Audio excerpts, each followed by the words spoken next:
দর্শক, মানুষের আইডিয়া কতটা ক্রিয়েটিভ হতে পারে ভিডিওটা পুরোপুরি দেখলে অনেকটাই অবাক হয়ে যাবেন। দেখুন, একটা কাপড় দিয়ে জামা তৈরি করলে সেই জামাটা কেমন লাগবে দেখতে। দেখুন, ওরা একটা বোর্ড তৈরি করেছে, আর ওই বোর্ডের পেছনে যখন কাপড় দিচ্ছে, দেখুন পূর্ণাঙ্গ জামা তৈরি হওয়ার পর জামাটা কেমন লাগবে বোঝা যাচ্ছে। কি চমৎকার ক্রিয়েটিভ আইডিয়া! দেখুন, আমাদের দেশে কিন্তু এই ধরনের আইডিয়া ব্যবহার করা হয় না। এরকম আরো চমৎকার চমৎকার মানুষের আইডিয়া গুলো দেখাই। দেখুন, এটা একটা সাধারণ স্টিকারের মতো। এটা গ্লাসে লাগিয়ে দিলে নিচে সুইচ আছে, সুইচে চাপ দিলে এটা অদৃশ্য হয়ে যাচ্ছে। এভাবে জানালা দরজার যে গ্লাসগুলো রয়েছে, এই গ্লাসগুলোতে স্টিকারটা লাগিয়ে দিয়ে রিমোটে চাপ দিলে এটা ব্লার হয়ে যাচ্ছে, মানে বাইরে থেকে ভেতরে কি হচ্ছে সেটা দেখা যাবে না। আবার রিমোটে চাপ দিলে একদম ফ্রেশ হয়ে যাচ্ছে।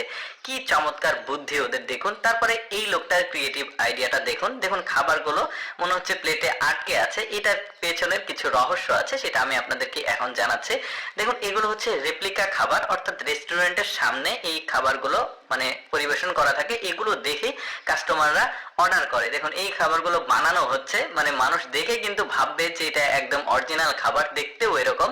তারপরে এদের ক্রিয়েটিভ আইডিয়াটা দেখুন। ওরা গাছ দিয়ে বানিয়েছে চেয়ার।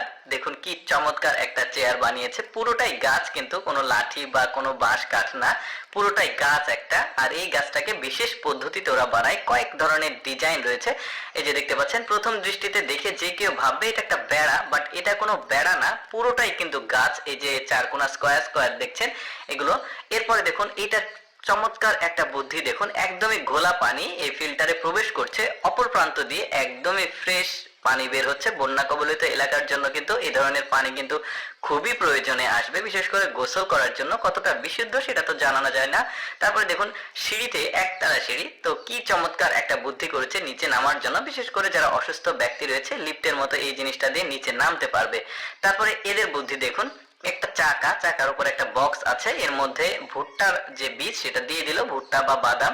এখন এখন ঠেলা দিলে দেখুন একটা একটা করে বীজ মাটিতে লাগবে। কি চমৎকার আইডিয়া! দেখুন, কৃষকদের জন্য কাজ করা কিন্তু কতটা সহজ হয়ে গেছে দেখুন। এরপরে দেখুন, একটা বিশেষ খাঁচা তৈরি করেছে, এটা বড়শির সঙ্গে লাগানো থাকবে, আর মাঝখানে খাবার রাখার জন্য একটা লক রয়েছে। এখানে যে কোনো মাছের খাবার রেখে এটা পানিতে দিলে মাছ যখন খেতে আসবে টান দিলে খাঁচার মধ্যে মাছটা বন্দী হয়ে যাচ্ছে। কতটা বুদ্ধি চিন্তা করে দেখুন। তারপরে দেখুন, কোনো নিচু জায়গাতে পানি নেওয়ার জন্য, বিশেষ করে কুয়াতে, দেখুন চমৎকার একটা বুদ্ধি ওরা করেছে। এই বোতল দিয়ে, 6 লিটারের সয়াবিন তেলের বোতল দিয়ে, বিশেষ করে নিচু যে জায়গাগুলো যেখানে হাত দিয়ে পানি নেওয়া যাবে না, ওই রকম জায়গাতে। তারপরে দেখুন, ওরা প্রযুক্তিকে ব্যবহার করে একসাথে অনেকগুলো জমিতে কীটনাশক প্রয়োগ করছে। এটা ড্রোন প্রযুক্তি। শুধু যে এই কীটনাশক